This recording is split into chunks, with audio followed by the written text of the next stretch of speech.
You're hearing a lot of stories right now about Canadian artists having second thoughts about touring the United States, but for trans artists, there is an additional worry. Some of the US visa policies have changed. Will a trans artist even be allowed in? It's a big question.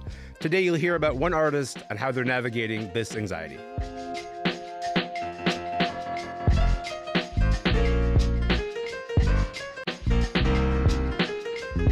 I'm Elamin Abdelmahmoud, and this is Commotion. Okay, I think maybe the best place for us to start is right here. My voice might get deep. I might bruise my knees. It's quite the life transition, this undercover mission. I'm calling my own bluff.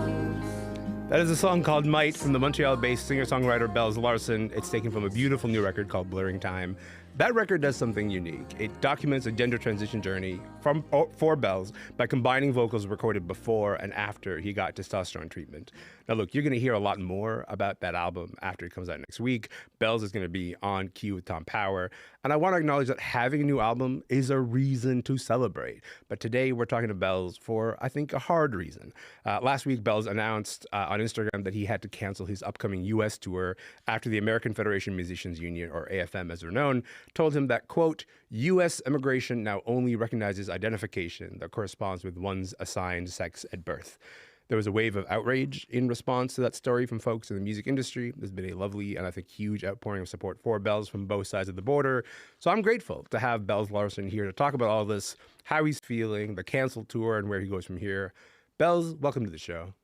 What's up, Elamin? How's it going? It's nice to have you here. Listen, this has been quite a week for you. You know, a few days ago, you were in the maybe familiar cycle of hey, I'm a musician and I've got a bunch of new music out. You know, you should hear about it.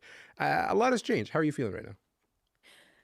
You know, I'm feeling a mix of very overwhelmed and very, very grateful. This is, you know, when I was making this project, I wrote the project 4 years ago and recorded it, you know, both 3 and 2 years ago, as you said, you know, with the before and the after vocals. But yeah, this is not really what I was expecting with the typical artist rollout. I thought that I was going to be focused on, you know, pre-save and bio and come on out to my shows no matter where they are. This is really not what I thought would happen. So both the tour and also you know, the canceled tour and also the degree to which I feel held and supported and loved right now. So yeah, it's a cocktail between, I would say, really overwhelmed and just feeling like very lucky, I would say. Walk me through that pivot a little bit, because like there is the pre-save and bio, you know, like the hey, new album, new music, you should listen to it. But then on the other hand, your stories kind of become an entry point to talk about a politically fraught moment and a politically fraught story. Are you keeping tabs on like what people have been saying on social media about it? About my story specifically? Yeah. Like yes and no, you know.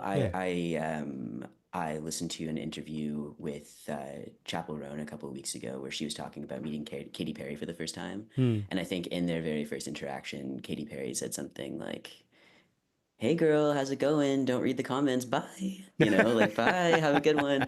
And that cracked me up. I was doing my groceries when I was listening to that. And I just, you know, I really feel for Chappell because she went through a very dizzying experience last year with, you know, the degree to which her story and her songs just completely, you know, skyrocketed essentially.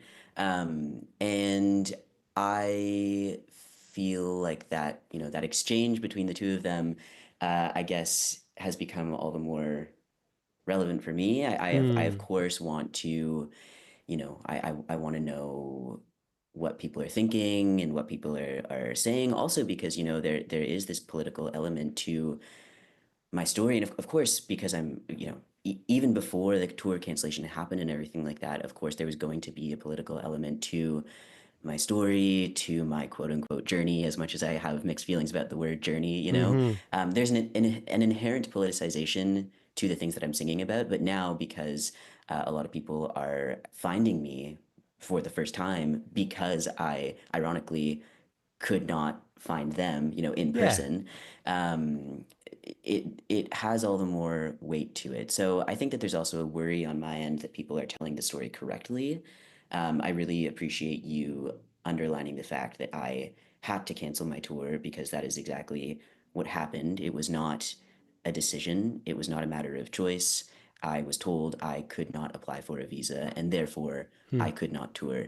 I've seen the word cautioned be used a couple of times, and um, I'm not out here to parse anyone's words, but I also think that it's really important to, uh, you know, call the situation what it is, and it's someone who is told the situation is that someone was told that they could not tour in the United States anymore.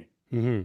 When did you figure out that your tour it could be in jeopardy? Like, how did this come about? Because there's something about, you spend all this time planning your tour, writing your tour, and then suddenly you get a message that tells you, Hmm. don't think you can apply for a visa right now.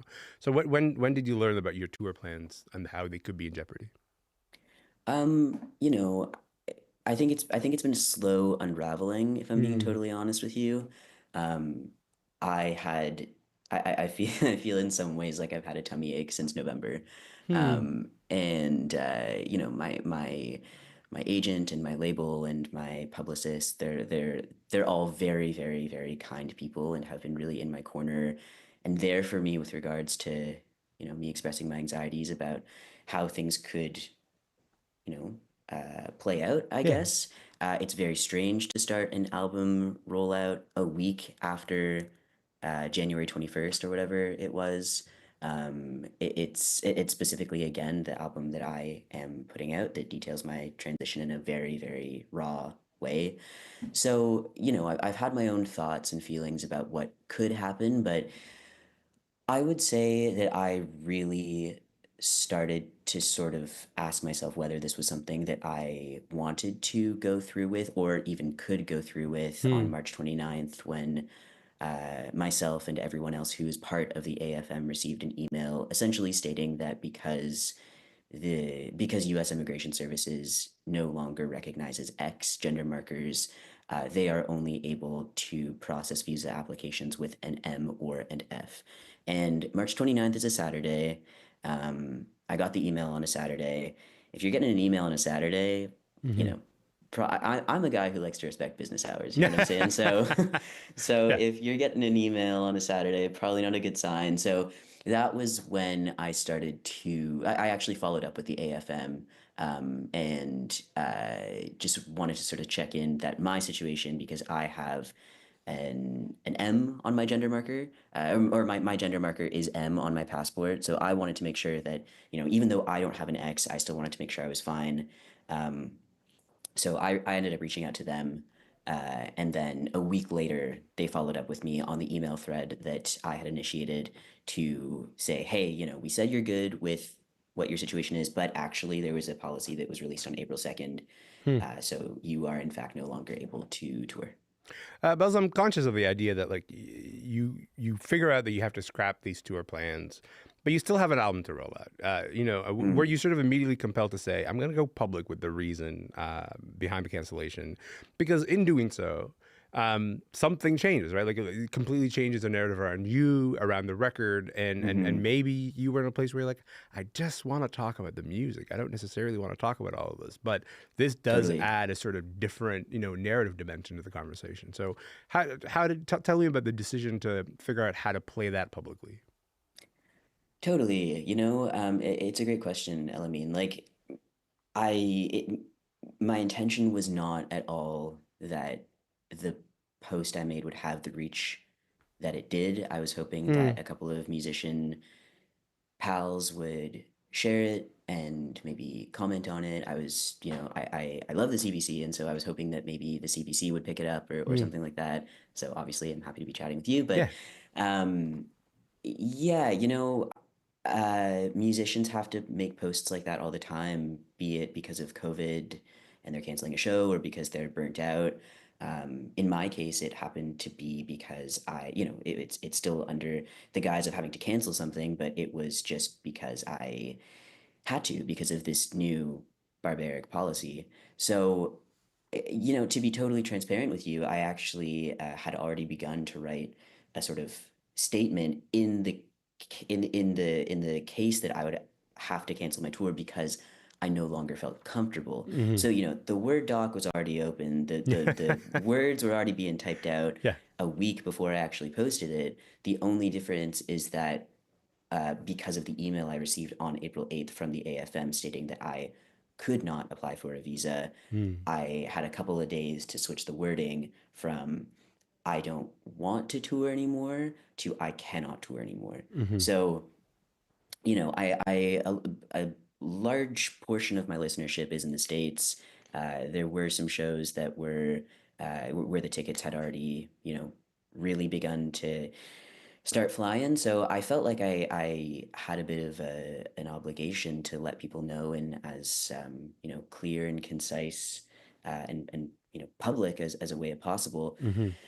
Um, but of course, there's for sure a fear that the music will get lost in the sauce. It'll get lost in the mix, and that Mm.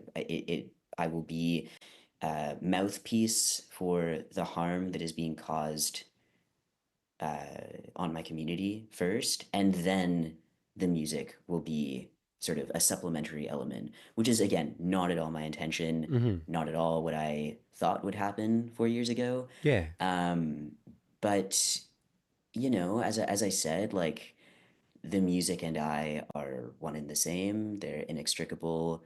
Yeah. Um, I don't think I anticipated the degree to which simply being as a marginalized person would be a political act in and of itself. But you know, I welcome it.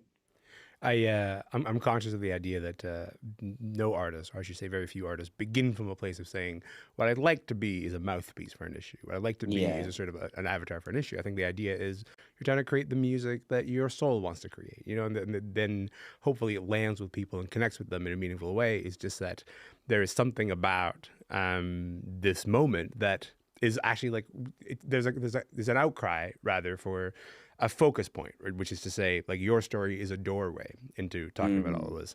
And Yeah. listen, you're gonna get the chance to talk about the album when you come on Q. I think you're going next week. But I want to just give you a moment to talk about the support and the solace that you've received in light of all of this, because very few artists I know, would choose in this moment to say, I'm going to forego touring in the United States. It's a difficult choice to Hmm. make, but you've received a lot of support from fans, from fellow artists. Tell me a little bit about, but the maybe the strength that has given you and the response to that. Yeah, I feel really uplifted. I feel really uh, moved. Hmm. It's funny, it's harder for me to cry these days because testosterone. I've been on testosterone for 3 years now, Hmm. and I'm on a relatively like low dose, but I'm still on a dose that's high enough that it's a little tougher for me to cry than it was 3 years ago. Hmm. But man, the waterworks have been flowing the last couple of days. I'm so touched. I received an email from an 80-year-old queer senior in BC, and Hmm. intergenerational intergenerational relationships of any kind make me very very emotional because I could not be the me that I am today without the work of the people who existed before me. Yeah. So things like that have been more on the private end, an email, exchange an email,